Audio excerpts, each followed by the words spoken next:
La sexualidad femenina, un espacio en Radio Tentación donde se habla de aquello que nadie cuenta, pero todos desean saber. Te esperamos de martes a sábado a la 1:40 de la madrugada en la sintonía de Radio Tentación. Ya estamos aquí en la sexualidad femenina. Con ustedes, las psicoanalistas de Grupo Cero, Clemence Lunis y Elena Trujillo. Muy buenas, ¿qué tal? ¿Cómo estamos hoy? Elena, ¿qué tal te va? Me va. ¿Qué quiere decir? ¿Que sigues viva? ¿Que estás aquí en el programa? Estoy viva y coleando. Ok. Y recordaba así la necesidad de precisar, porque cada programa precisamos que seguimos en la función de psicoanalista, que seguimos trabajando, que seguimos en el programa, que si una semana dejamos de hacerlo, pues se nos va, que si dejamos de estudiar, se nos va, que el mecanismo hay que ponerlo en práctica, que sea en la tarea que sea. Es como el medicamento. Recuerdo las indicaciones que nos hacía la reportera al finalizar la película y nos decía, nos han dicho que el medicamento es algo que tiene que producir cada uno. Es decir, que no hay caminos que podamos compartir con otras personas, sino que cada uno tiene que trabajar para construir su propio camino, su propia formación, su propio medicamento, si lo ponemos entre comillas, refiriéndonos a esa película que hemos tenido en el cine a nuestra disposición. Y como tú bien dices, que estar vivos es trabajar para esa vida que cada uno de nosotros quiere hacer. Sí, pero yo insistía en el hecho de la necesidad de que ese mecanismo sea regular, que sea incluso constante, que sea la actividad que sea. Sí, Clemence, porque no se puede vivir del pasado. Yo no puedo venir y decirte, mira, yo soy un sujeto sexuado porque eché un polvo hace 3 años. Bueno, es un sujeto sexual porque ya es un sujeto humano, pero es un sujeto sexuado porque es un ser humano. Pero efectivamente, aprender a hacer el amor, si así lo queremos plantear, es una práctica regular, que no se termina de saber hacer el amor, que es una cosa que podemos ir aprendiendo. Gracias por proponérmelo, Clemence. Hay que aprender haciéndolo, que es la mejor manera, el mejor consejo, que no depende. Eso que decimos de la sexualidad o del amor, que son cosas diferentes, no depende de la existencia de ese otro que uno a veces pone, ¿no?, como la excusa, es que no tengo ese partener con quien hacerlo. No, es que el amor y la sexualidad, como tú bien has dicho, forman parte de nuestro ser humano, de nuestro aparato psíquico, y se hace entre las personas. Es más, se hace inconscientemente. ¿Qué ocurre? Que cuando lo hacemos inconscientemente y no trabajamos para construir ese goce con los otros, ¿qué ocurre? Que hay represión, hay síntomas, hay otras manifestaciones que muestran que somos sexuados, pero que no acontecen con ese disfrute que tendríamos que aprovechar, que esos encuentros con otros humanos, esas conversaciones, generan aprendizaje, generan transformación, generan un impacto en nosotros que se llama goce. Pero como has dicho al principio, una de las grandes dificultades es llegar a esa conversación. Es decir, de poder transformar esa fantasía que tengo en pensar que una relación tiene que ser de tal manera, que una conversación tiene que ser de tal otra. Eso a veces impide que en la realidad, como no encuentro mi fantasía en la realidad, pues descarto la realidad, digo que no me vale. Pero todo lo que encuentro en mi camino puede llegar a ser una posibilidad, ¿no? Es muy interesante esto que también dices, Clemence, hoy estás muy interesante toda tú. Claro, evidentemente el deseo inconsciente, que es el motor de todo este asunto de la vida, no desea ningún objeto determinado. Es decir, no tiene tendencias, no tiene gustos, no le gustan las morenas y no las rubias, no le gustan los bajitos y gorditos. Es decir, que cualquier otro humano le sirve a tu aparato psíquico para poder poner su energía en el exterior, que es la única forma de gozar, poner nuestro deseo en el exterior y que del exterior nos venga de vuelta. Que en realidad ese es el único mecanismo de la energía sexual humana. Por tanto, poco nos importa, o más bien le importa nuestra moral. Si es alto, bajito, gordito, delgadito. Sí, que también la moral tampoco la vamos a eliminar. Tenemos que saber que eso es una posibilidad. Es una posibilidad del ser humano. Después uno no suele caer en los gustos. Muy difícil poder pensar que cualquier ser humano me puede servir, que cualquier ser humano me puede gustar. Es muy difícil, tenemos muchas limitaciones. Entonces tenemos que saber qué barreras tenemos. Pero cuando Elena viene y dice que todo es posible, que cualquiera, que no sé qué, es la posibilidad del ser humano. Pero que el ser humano pueda con esa posibilidad ya es otra cosa. Ahí es donde yo te quería preguntar, porque yo te acabo de decir, Clemons, que yo también te puedo gustar, mujer, que estoy aquí. Pero claro, no vale con eso. No vale con que cualquiera le digamos al otro, pero si yo te valgo. Sí, porque no se sabe. Me acordaba del verso de la poeta Carita Levalabra cuando dice: si no vienes ahora, infame, imbécil, idiota, voy a llamarme nunca. Claro que, pero... ¿Cómo trabajamos para aceptar la realidad que tenemos? En el sentido, no es que uno se conforme con lo que tiene, no es que tú te conformes conmigo porque estoy aquí, Clemons. Pero es cierto que como estoy aquí y tú estás ahí, hay algo del otro que puedo recibir si me dejo, si trabajo para ese otro, si trabajo para esa conversación. Antes decía, no es tan fácil. No es tan fácil producir esa conversación, no es tan fácil escuchar al otro, no es tan fácil aceptar las cosas que no coinciden con tu manera de pensar.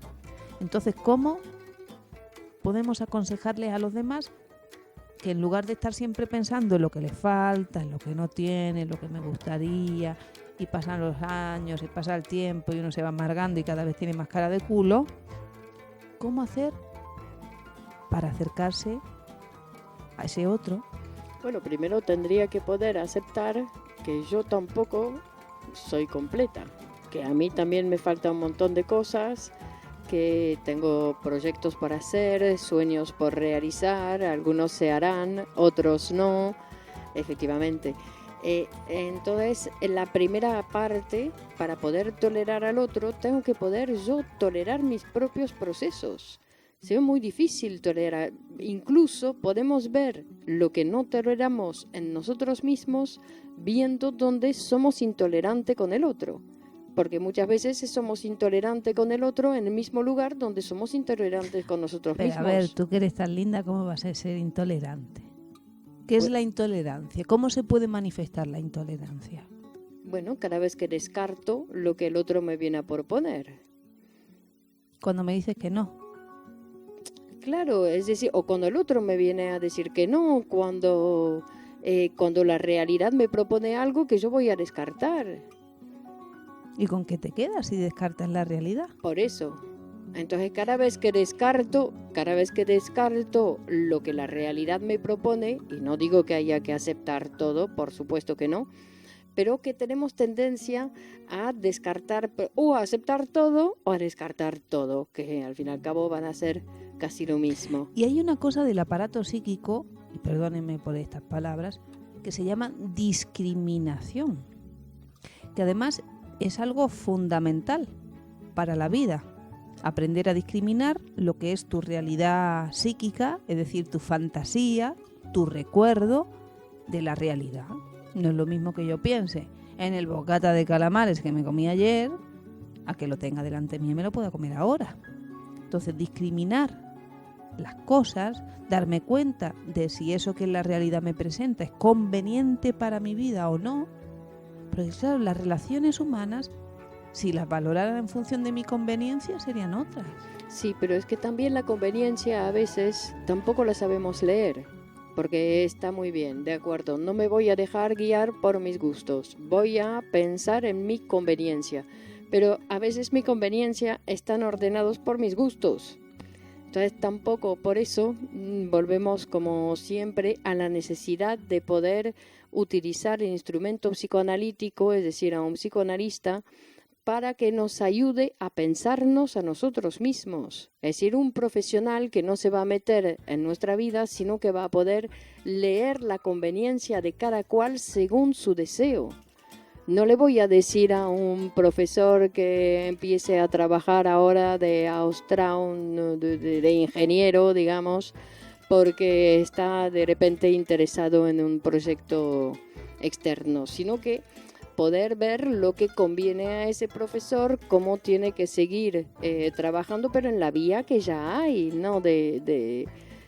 Además, en las parejas muchas veces lo que el psicoanálisis o el psicoanalista viene a proponer en las relaciones de pareja es ver cómo se puede mantener la relación, no cómo se van a separar. Que en principio la propuesta que se va a hacer es cómo resolver el conflicto para que la pareja pueda seguir, es decir, que no se trata de tirar todo por la borda. Claro, porque se gasta un montón de energía en pensar las cosas diferentes a como son. Y es decir, no son tan fáciles de cambiar las cosas. Sobre todo que nada te asegura que cambiando las cosas tú estarías mejor. Y además, cambiar las cosas, ¿qué quiere decir? ¿Cambiar uno mismo? Tendría que ser cambiar uno mismo. Es que no cambiar las cosas, la realidad no se puede cambiar. No se puede cambiar. Te cambias de marido, ¿vale? En mi caso, me cambio de marido. Pero si yo soy la misma, ¿qué quiere decir que yo con otro hombre me vaya a relacionar de manera diferente? Al principio va a ser diferente y después voy a repetir el mismo tipo de relación con la cual estoy acostumbrado. Estoy acostumbrada a relacionarme con el hombre de esta manera y es muy difícil que pueda conseguir otra relación. Que es verdad que a veces, ¿no? Se dice que la primera relación para una mujer suele ser un fracaso. Bueno, suele ser, es una manera, es decir, que la primera relación, claro, pero que en la segunda relación suele poder fabricar otro tipo de ¿Pero por amor. qué? ¿Porque cambian sus expectativas? ¿Porque le cambia la experiencia? No, creo que porque se ha desplazado, es decir, que todavía con el primer marido todavía seguía con la familia anterior. No es fácil. Que no es fácil, por eso. Fácil. Entonces sí que después en el segundo marido puede plantearse o poder pensarse ella también diferente o como una mujer frente a un hombre, no como una niña frente a una mamá, ni como una chica que le va a servir al hombre. Es interesante esto porque nos serviría para un programa donde habláramos de los segundos eran los mejores.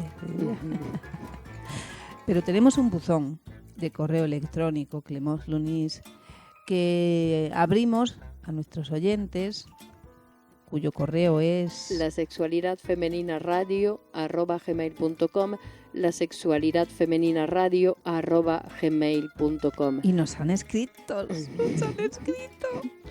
Se pone contenta cuando le escriben. Hay una chica que nos escribe que dice que se siente muy complicada. Dice que está en una relación con un chico que tiene 19 años menos que ella. Y que a él no le importa, pero que ella no deja de pensar en esos 19 años que se diferencian, hay 19 años para ella que los separan. Es como digamos, una canción, y la verdad, tú que eres una cantante, tendrías que sacar de aquí una canción consejo. Una canción consejo. ¿Qué le diríamos a Susana? Pero no sé si podemos pensar, Susana, acuérdate que los consejos sirven para tranquilizar un poco nuestra conciencia un ratito, pero que igual seguramente ahí tú dices, me mato pensando en eso, me mato pensando en eso. La culpa. ¿Pero culpa de qué? Si no he hecho nada malo.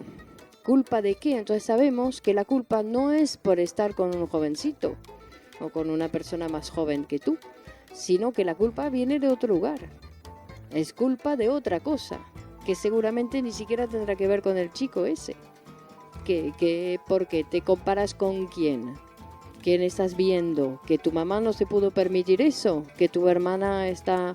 No, que digo que uno no está solo en su problemática. Hay muchas personas que nos rodean, que a veces también por cómo los pensamos o cómo pensamos el ser humano no nos permite disfrutar de lo que nosotros tenemos. Perdón, el doctor Menasa recordaba el otro día cuando veíamos la película El Medicamento, que le vuelvo a recomendar a nuestros espectadores que la vean en los cines y pronto también la podrán ver en YouTube, El Medicamento, nos decía que la moral es la que enferma. ¿Por qué? Porque es la que impide disfrutar de la realidad o de las relaciones amorosas o de las relaciones de disfrute. Susana ha encontrado a un joven, a una persona que quiere estar con ella, que quiere conocerla, con el que disfruta, con el que se llevan bien. Y necesita la aprobación de alguien, Susana. Que le digamos que sí, que no hay problema, que no importa, 19 años, 20 años no es nada. Que también para la canción que hay que disminuir el nivel de moral. Y es verdad que a veces uno, aunque pueda proponérselo a nivel razonable, a nivel de la razón, de la lógica, no lo consigue. Es que otra vez estamos dominados por nuestros procesos inconscientes. Por eso que recomendamos el diván. ¿Cuál recomendamos? Estamos a su disposición. El número de teléfono, Elena. 915596436. 915596436. Adiós, hasta la próxima. Un abrazo. La sexualidad femenina. Un espacio en Radio Tentación donde se habla de aquello que nadie cuenta, pero todos desean saber. Te esperamos de martes a sábado a la 1:40 de la madrugada en la sintonía de Radio Tentación.